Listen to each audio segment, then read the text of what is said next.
we learned about ellipses.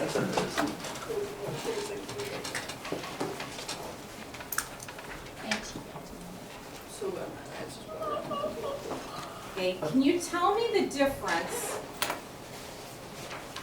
between these two ellipses? Determines which one is the major. They split. Denominator or switch? It means the ellipses is hugging the y-axis. The A value is the bigger of the two. So, if I gave you this problem,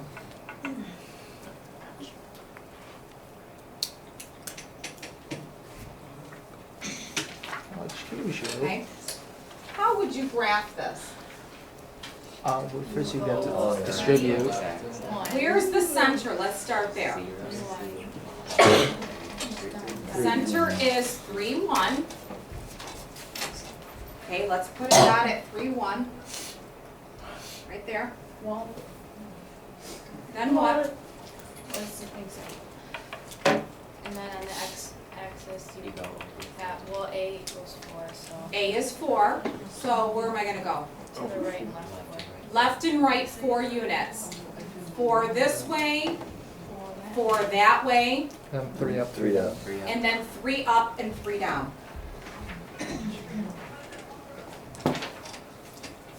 Here is your graph. Okay, that's a little review of what we did.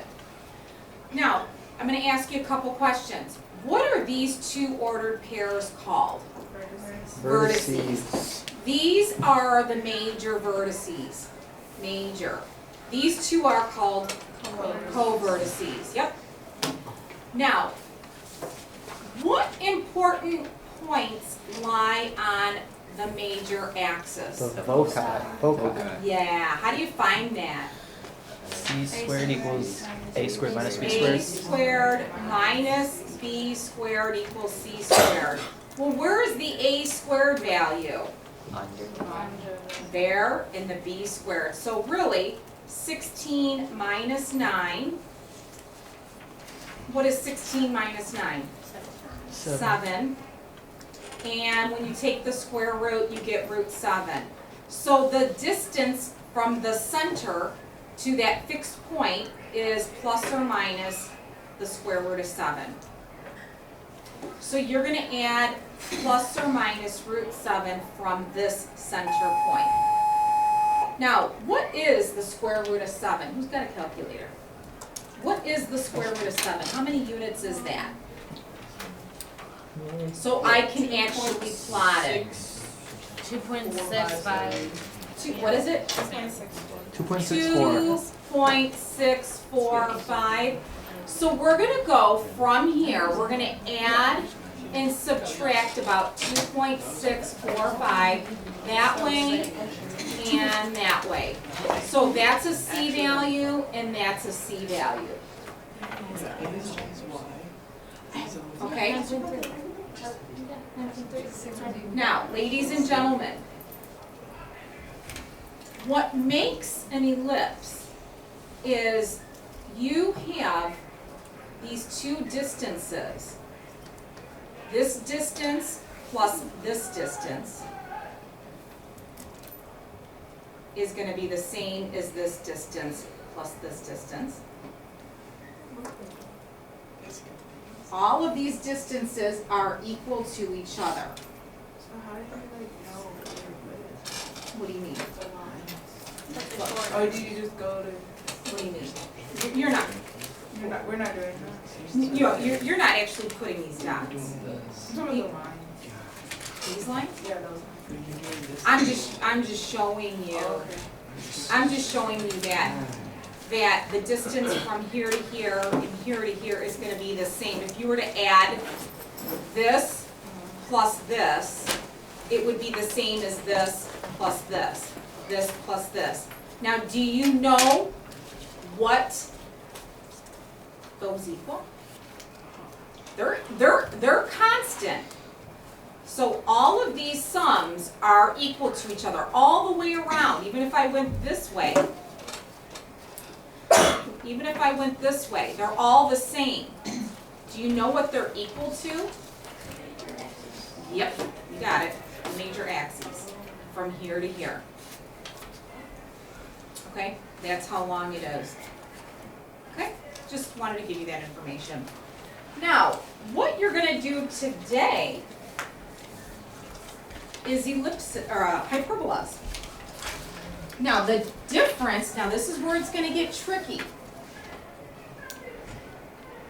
This is the difference. Of course. Rachel. Sorry. You're going to have that equation. Miss Audia. Yep, thank you. Bye. Bye, Rachel. Bye, Rachel. See you. Okay, so in a hyperbola, you're going to have that, or you're going to have this. What do you notice is different? Numerator. Mhm. The X and Y. Now, X and Y changed. X and Y changed. Look, there's another thing that changed. It's now a subtraction. It's now a subtraction. Now, a hyperbola looks like these two branches. If X starts first, if the equation starts with X, your hyperbola is going to be hugging the X-axis. I just want to tell you that. If it starts with Y, it's going to be hugging, it's like two parabolas, they're going to be hugging the Y-axis. So does everyone understand that? So if it starts with X, hugging the X-axis, if it starts with Y, it's going to be hugging, I'm just giving you the facts. It's going to be hugging the Y-axis. Now the A and the B do not change spots. What is the A value? The A value can be smaller. It can be. You're going to have a center. And the center is found by figuring out the ordered pair of the X and Y. So, here we go. Let's look at some examples. If I give you this, X minus 3 quantity squared minus Y plus 2, whoops, X plus 2 quantity squared. Give you that. Can you tell me where the center is? 3, -2. Did you say 3, -2? Oh, my no. You didn't say 3, -2, right? No. No. No. What'd you say? -3. I thought I heard -2, 3, right? Yeah. Why -2, 3? Oh, because the X, okay. It's -2, 3. I fooled you. I fooled you. Why did I fool you? I put Y first on purpose. We're just reading it. So, the center is just like when we did circles? You still find the center like you do a circle or an ellipse. Just be careful because it's a big common mistake, is people want to grab this number first and then that. But be careful, X always comes first. Doesn't have to be first, but it's still, you're going to do -2, 3. Everyone got that? So, you're first going to graph your center. Your center is -2, 3. Where's -2, 3? It's right here. I'm going to sketch this graph. -2, 3. Okay? Now, this thing is going to be hugging the Y-axis. The orientation of this is vertical. Like think of a tree. When I see Y, I think of a tree. Okay? That's how I remember it. When it starts with Y, when I see the Y, I think of a tree. Does that look like a tree to you? Make it a tree. I mean, I guess. Do you want to use your imagination? Use your imagination. If it's a Y, it just looks like a Y. Yeah, you know what, Chelsea, you're right. I didn't even think of that. And then the X looks like an X. Or a butterfly. Like if you put them together, it would be like an X. She's right. Yeah, all looks like a basketball court. Looks like a butterfly. Yeah. They both look basketball courts, so. They look Feels like a basketball basketball courts. court. Like a tree. Okay, so now, I don't know. the A value is the distance. This is where all the goodies come from, right underneath this first term. Ooh. A is 2. Okay, so from that vertex, you're gonna go up, not the vertex, center, that's the center. You're gonna go up 2 and down 2. Okay? Now, this is gonna be a vertex. It's gonna be a vertex. Ooh. And that's gonna be a vertex. So that's the start of what it's gonna look like. That's just a rough sketch.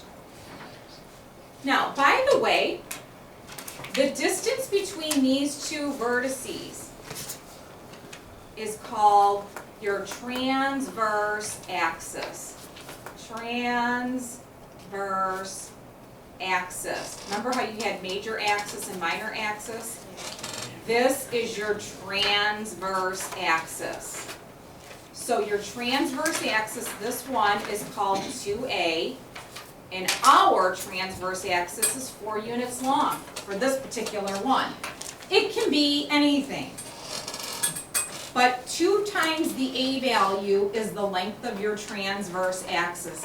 Transverse axis, how do I remember it? I think of Traverse City. I don't know why, but I think of Traverse City.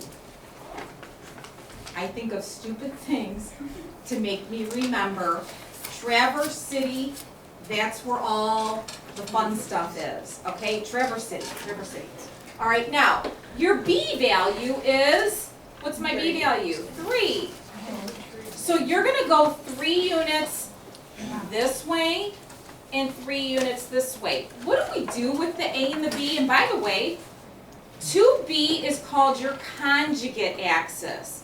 2B is called your conjugate axis. How are you going to remember that? I don't know.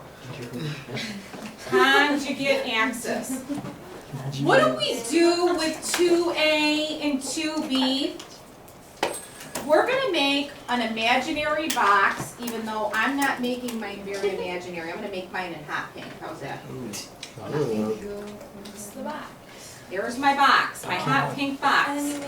And you are going to make 2 asymptotes. These asymptotes go through the center and they cross at the corners of these boxes. Yeah. Is A always transverse and B always conjugate, or can they change? Nope. A is always transverse, good question, and B is always conjugate. A is always transverse, B is always conjugate. So what are these 2 asymptotes used for? What do you think they're used for? What do you think those 2 asymptotes are used for? The foci? Asymptotes. It's guiding your parabola. Because see these asymptotes? They're going on and on and on and on. So our graph, I mean, we don't want to draw this thing over here, right? This is like our, remember in chapter 4 when we did our graphs? This thing's going to get closer and closer. There it is. What? Here's your graph. Now there's one more piece, actually there's a couple more things I want to talk to you about. There's an important point which helps define what a hyperbola is, but I haven't gone into what the definition of a hyperbola is. I just want to get the basics. I want to get you into graphing these, and then we'll talk tomorrow about what it is. So these are just the facts. You need your fixed point, and your fixed point is going to be inside your C, your foci. Think of it as hugging your hyperbola. So that C value is the distance from your center, and it's somewhere in line. It's going to be on line with your transverse axis. Okay, so how do you find your C value? Well, instead of a squared minus b squared equals c squared, it's a squared plus b squared equals c squared. So what do? You're gonna take these two numbers, add them up, and then square root them. So 9 and 4, take the square root. Well, what is the square root of 13? However many units it is, that's how many units you're gonna be away from your center. Can someone tell me what the square root of 13 is? 3.6? So if you were to, it's gonna be inside of this, so 1, 2, 3.6. So this is square root of 13 units, and then you're gonna go 3.6 in there. That's your C value, right there. One more thing. If they ask you, they may ask you to name the equations of your asymptotes, Bill and Cassie. okay? Now, if the orientation is vertical, if it looks like a tree or a Y, like you said, the asymptotes are plus or minus, it's A to BX. Well, what's my A value? 2. What's my B value? 3. 3. So the equation of those hot pink lines it's a 2 to 3x. Those are the equation. If my hyperbola is on its side, if they're hugging the x-axis, my asymptotes will be b to a x. So you take the b value over the a value. Wait, so if it's an X, like kind of like X looking, it's It's b to a. y equals B to A, and then what if it's Y? If it's y, it's a over b. Okay. And this is all in your notes. It's all in your notes. Let's look at some examples. Yeah, it's right on this page. Yeah, I'm. All right, we're gonna spend today and tomorrow doing this stuff. So I want you to look at this problem right here. It says a hyperbola has the center at 0, 0. And it has a vertex at 4, 0. Well, if it has a vertex at 4, 0, where's 4, 0? 1, 2, 3, 4, there's 4, 0, that's a vertex. And the guy. And negative 4, 0, 1, 2, 3, 4. So it's got, these are vertices. So that's telling me, 1, 2, 3, whoops, I went too far. Did that ugly. Okay. So 4, 0, and negative 4, 0. Okay, so from here to here, how many units is that? 4. What is that number called? What letter? It's your A value.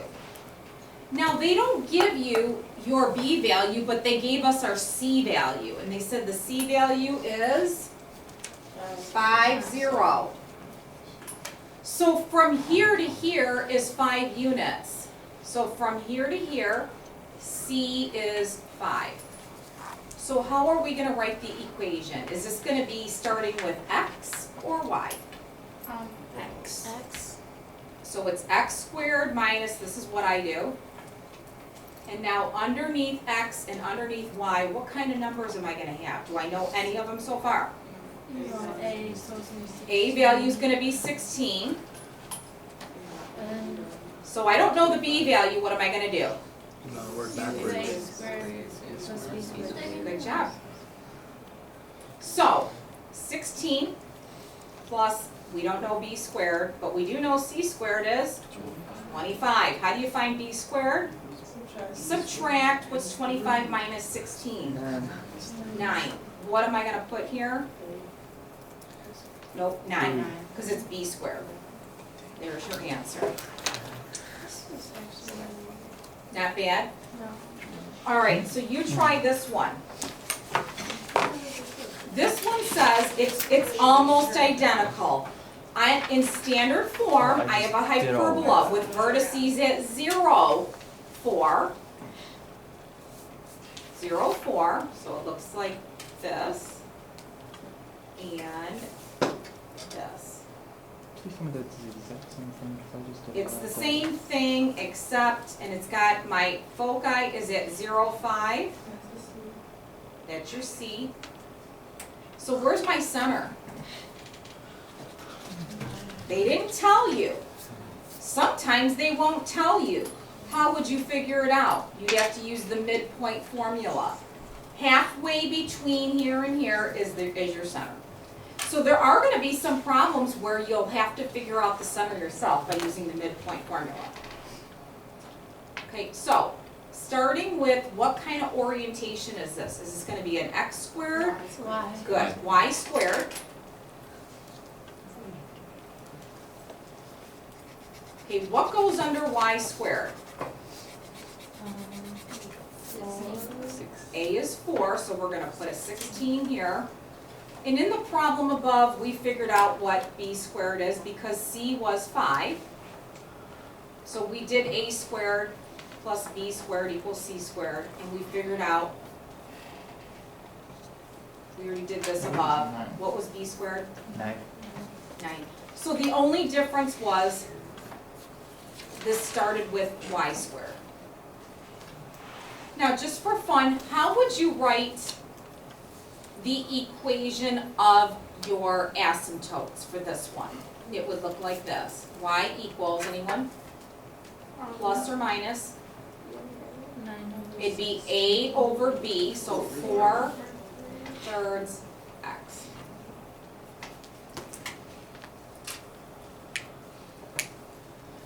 Okay, next. Yesterday, we looked at ellipses where they weren't ready for us to graph.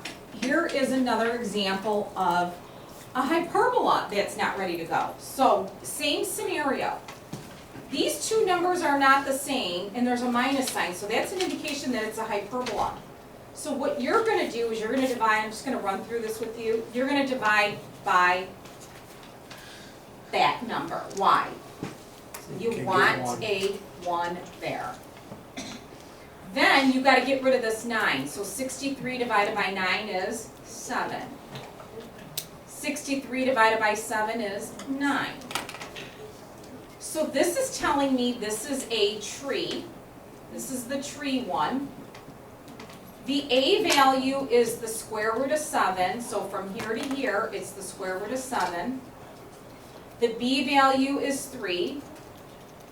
And you should be able to figure out fixed points and the rest in the equation of the asymptotes. This is just an example I put here. Wait, so A can be bigger than B? Yes, A can be bigger than B. So for the test, we're doing the asymptotes, all that graph. Yes. Yep. Now you try this one. Let's see if you can do this one. What would you do? 9x squared minus 4y squared equals 36. What's the first thing you're going to do? Divide by 36.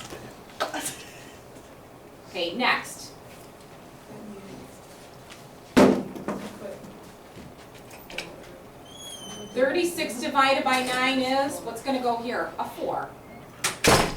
Then you're going to do 36 divided by 9 by 4 is 9. 9. And what's over here? 1. Now, is this going to be hugging the x-axis or the y? Yes. The x. What's my a value going to be? 2. What's my b value going to be? 3. 3. So graph this.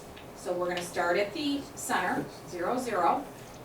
We're going to go 2 units left, 2 units right, left and right. We're going to go 3 units up and down. I'm going to make my box in pink. You should probably make it in with a broken line.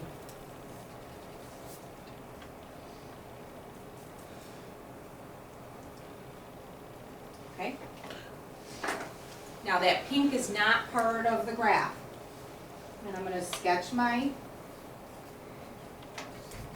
graph carefully. I need the C value. How do you find the C value? A squared plus B squared equals C squared. So I have to add these two up. 9 and 4 is 13. And it doesn't matter what order you put them in, does it? No. No. So C is the square root of 13. Excellent. Square root of 13 we said is about 3 point what? 6. 3.6. And don't forget plus or minus. You're gonna add and subtract 3.6. So here's your center. 1, 2, 3 point, that's your C value. 1, 2, 3, and there's your C value. So from here to here is C. And then the last thing, let's write the equation of the asymptotes. Y is equal to plus or minus, it's B to A now. What's my B value? 3, my A value is 2.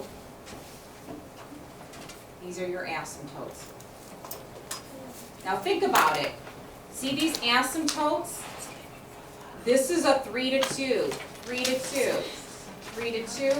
One's positive 3 to 2, and one's, see this equation right here? This is the line y equals 3 halves x, and this is the equation y equals negative 3 halves x. It's gonna change when we move away from the origin. So you have the basics.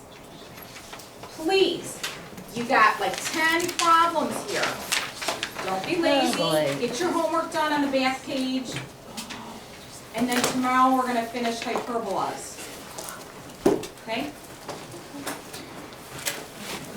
Brett, can you turn to? Hey.